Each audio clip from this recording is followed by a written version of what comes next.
Hello, and welcome to another episode of the Atlas Solutions podcast. My name's Brian. He's Chad, and today we are joined by a very special guest, Atlas Technology Solutions social media manager and chief TikToker, Abigail. We're going to take you through some tech news and a product review. Hey, Chad, what do we have for us today? Hey, guys. Exciting stuff. We're talking about a brief version of the new beta 14.5. Don't download it because it's in beta, but we should be seeing it hit the iPhones and iPads in the next couple of weeks. So I just want to highlight this. And Brian and I were talking right before this. We want to dig into some of these settings, so we'll kind of leave that to another day. But the big things we're looking at Apple Maps crowdsourcing, which is kind of like the Waze competition that's coming down the pipe. We're looking at some extra features as far as the security goes. Like we talked about last week on the podcast with the Facebook lawsuit and Apple, there's going to be a little bit more in depth on some of the security features. And then, of course, unlock with your Apple Watch, which is going to be an interesting way to get around having a mask on in public. So we'll talk about those features later. But the one feature I wanted to talk about, which is going to lead us into our sort of debate today, is the default music player for your iOS device. So this is a big one. In some of the beta pictures that we've seen, it's going to allow you to choose Apple Music, of course, and then the big one, Spotify. So Abigail and I were talking about this like a couple weeks ago. We should talk about, she uses Spotify, I use Apple Music, and it's sort of why do you use one over the other? So Apple's now going to give you a choice to make it a default. They also have Books and Apple Podcasts as other default music apps, which don't make a ton of sense to me, but we will see kind of how that works. I could see a couple of possible functions there. But I wanted to go back and talk about my experience. And like I said before, Spotify and Apple Music are the two big players. In the past, when I was first getting into listening to music outside of ripping it from Napster and downloading MP3s and stuff and borrowing my friends' CDs to rip onto computers while they were over and those sort of things, I used Spotify. So because it was such an invention, such an amazing invention, because you went from, okay, I'm going to pay $15 for an album. And then if you basically buy one album a month, you're paying for the subscription at the end of the day of any service. So it just made mathematical sense. I'm like, okay, I want this one. Well, there's another one coming out. So that's 2 months. But not only do you get that, you get the added feature of I can listen to whatever I want. I want to listen to Pavarotti today. I don't want to buy the CD, but I just want to listen to that one song. And now it's kind of, you can listen to anything a la carte.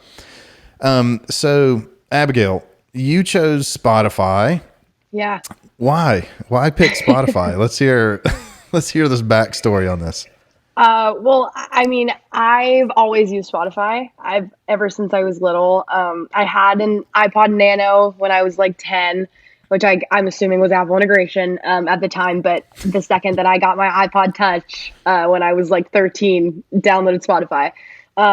So it's kind of what I've always known. It's what I'm used to. But also, I think the social aspect of Spotify is awesome. I use it and all of my friends use it.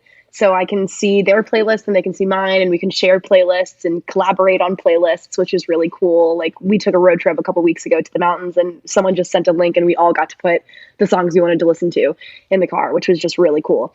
I can see what people are listening to right now. I can see what people listened to yesterday. I can see their playlist and mine, which is really cool. So can you hide like, I don't want anybody to see I'm listening I hide to mine. I get scared. Can you hide individual songs? Like, I don't want anybody to know that I'm listening to, the Sarah McLachlan or like, think so. like Chad and I both have kids, so half my library is Disney songs or like Frozen soundtrack or Incredible soundtrack. Right. Yeah. Well, me, I'm a 20-year-old girl and I still listen to Disney songs sometimes, and that's why I'm on great. private. Yeah. That's right. But most of the time I'm listening to, I guess, reputable music. But I love the playlist that I have, but also one thing that I love is that they curate playlists for me. Look at the stuff that I've listened to in the past, look at the stuff that like trends as to what I'm probably going to end up listening to over the next couple months, like which artists I'm interested in, and curate all different kinds of playlists through me, which is really, really cool. And then also we're on the family plan. So me, my sisters, and my dad all use it technically under one account, but we each have our own, so we can make our own playlists and stuff. But they do have a playlist that they've made, sort of taking all of our music tastes and finding stuff that they think that all of us would like, which is really nice whenever we're all in the car together. But yeah, I love Spotify personally.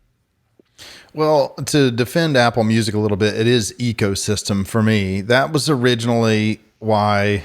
it was just, hey, we're going to do a free trial of Apple Music, and it just integrated. The integrations have gotten better, and I think with this 14.5 release, it's going to, that's kind of the next level, right? Where you can just say, I want Spotify to be the default. I think that's really brave of Apple, to be honest, to kind of give, an option for their competitor, as it were. But integration's always been big for me. I have a couple of home pods. I have Alexa devices. I have all these things around the house, and you can make it the default music player just so that, again, it's seamless. I will say, I think it is nice to have a little bit of separation. If your kids are listening to one thing that's popping up, it might mess up your curated music and all that. But, there's no getting around it, really. But I think for me, it's integration, and maybe that'll change coming up. And if you don't know already, I think the big Spotify push for maybe my generation is Joe Rogan. I think it was $150 million deal for exclusivity on Spotify. He's the most influential podcaster in history. And if you look at the statistics on his listens, he is the most influential interviewer in the history of mankind. So statistically, he has so many millions of downloads that his listens add up to the billions. And there's never been anybody in history in any radio broadcast that's ever hit that number. So when you have that clout, and now you're all of a sudden going to say, to listen to this guy, you got to go sign up for Spotify, you're going to get a small percentage of those millions that are going to jump over. It was a very smart move. So Brian, what do you choose? What's your poison? Yeah, well, I'm an Apple Music guy, mostly because, again, similar to you, ecosystem. I just kind of believe in putting all your eggs in one basket. It's very simple if you just do everything together, like all of your apps. Like I have one credit card I've put in. I'm not spread out. All my stuff works together. I've kind of, I've drunk the Kool-Aid, you may say, and. It just, to me, all these decisions come down to ecosystem. Spotify is kind of like Netflix. It plays everywhere now. It didn't, like Netflix, you can get anywhere. And you can actually get, this is breaking news, Apple TV Plus anywhere now. But that's kind of, these services have been tied to their hardware, I think, for so long, and Spotify has been, I think, predominant in the places that didn't have Apple Music, because they were the leader, and then suddenly everyone got Apple Music for free, right? And then I was like, then I think their subscribers probably dropped off a little bit, or maybe people kept both accounts open. I don't know if I ever paid for Spotify. I may have, because I hate commercials. But to me, it's all ecosystem. I don't have to jump out of anything. It's right here on my phone. It's all integrated. I started this conversation originally thinking I was going to be, all Apple Music, but I have to admit, as I think about it, I'm like, Spotify's got some nice features. The question is, like you said, Brian, do I want to pay double essentially for those extra features? Like Apple Music doesn't have commercials. You don't have to deal with that ever.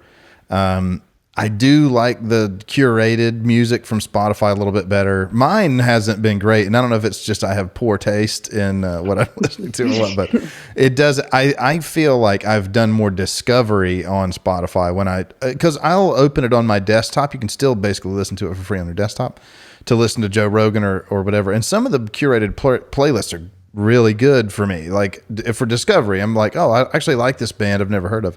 But Brian, you were talking about Apple Music and some of their features with basically like listening to a radio show from professional musicians. So what's that like? Well, Apple has professional playlist curators, and I know when I was using Spotify, they didn't at the time. It was all like crowdsourced, or you'd find some guy's playlist and he had whatever he put up there. It was very socialized, but it wasn't.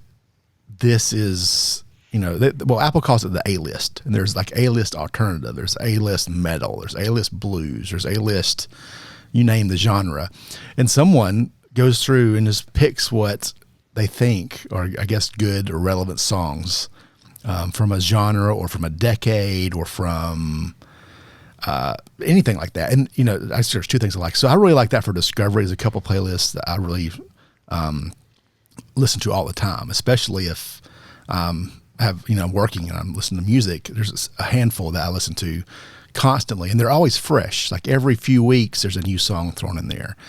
And I think the point of that is I might see that and go, oh, let me listen to that artist. I really like that. But for me, I just like the playlist because it's a lot like what the radio used to be when I was younger. Another thing, and I really like, is they have the essential playlist for an artist. So let's say you like the Foo Fighters. You can basically it's like having the greatest hits, but it's way longer than the greatest. It's all those songs you could just sing along to. And then a lot of artists, the bigger artists, they even have like the next steps playlist. So like take these, like there's a I like the Foo Fighters. So the next step is like maybe not the radio hits, but it's a lot of their back catalog stuff that's still really good, but you're not going through, 25 years of albums looking for all these songs. They just kind of cherry pick the good stuff. Yeah, for me, some of those playlists, and maybe I need to dig into them a little bit more before I switch to Spotify, but it's been like if I'm working, I'll listen to like an ambient playlist, and I just feel like before I know it, it's over and we're repeating. I'm like, man, I kind of want this never-ending amoeba of ambient music to go into stuff I've never heard before, and so I can discover a little bit more. So, I need to try both and kind of see what I prefer, because I have not been super excited about some of those playlists on the Apple side. And again, the discovery for me on Spotify is good. And I was talking about this earlier before we started about the socialization a little bit with Spotify. And I do think both of them Spotify probably has the win on this one. The integration with like, what's the band up to? Are they traveling? Are they doing any concert? I think that is such a simple thing to do, in my opinion. I feel like that wouldn't be that hard of a thing to do. But it's not great right now on any platform. I feel like I remember early on seeing that with Apple Music. I don't know if I can find it again. Yeah, they had an attempt for a while. Built in there. Yeah. Where you would get like, it was like almost like watching their Twitter feed, but it was on the music channel. Right. I'd be curious to see who did what first, because as you guys are saying these things, I'm like, okay, Spotify has all of these things now. Like there is every genre you could ever imagine, every mood you could ever imagine, with 30 playlists under each umbrella. Like there's even one for Black History Month, and there's one for to listen to while you're gaming in decades, and like there's just hundreds of them. Right. But maybe Apple Music did that first. I'm not totally sure. That's what's great about having competition in the market, because it's good for us that both of these companies it's like Apple, Google all over again. They're pushing, because if one gets really, really good at something, the other one's going to lose all their market share. So, one of the things that I think they released it in 2020 towards the end was Apple had this basically like, what did I listen to in 2018, 2019. And that for me was awesome, because it was like a blast from the past, but not the way past. It was like, oh yeah, I was listening to that Mumford & Sons record like crazy. And it just brought back all these memories of like a vacation that we were on, or like a place that I was just in the recent past. That for me was probably the best music listening experience I've had in the past couple of years, of just kind of like recent nostalgia, if that makes sense. that was awesome. No, absolutely. I'm speaking for Spotify as if I have any affiliation with That's it. right. Yeah. Spotify and I. No, but with Spotify, we get 100 songs on New Year's. So like your top 100 songs, you get your top artist, your top genre, all of that. And then also one that I really like is called Repeat Rewind. And it's songs that you used to listen to on repeat, but you haven't listened to in a while. And I think that's sort of the same thing. That's cool.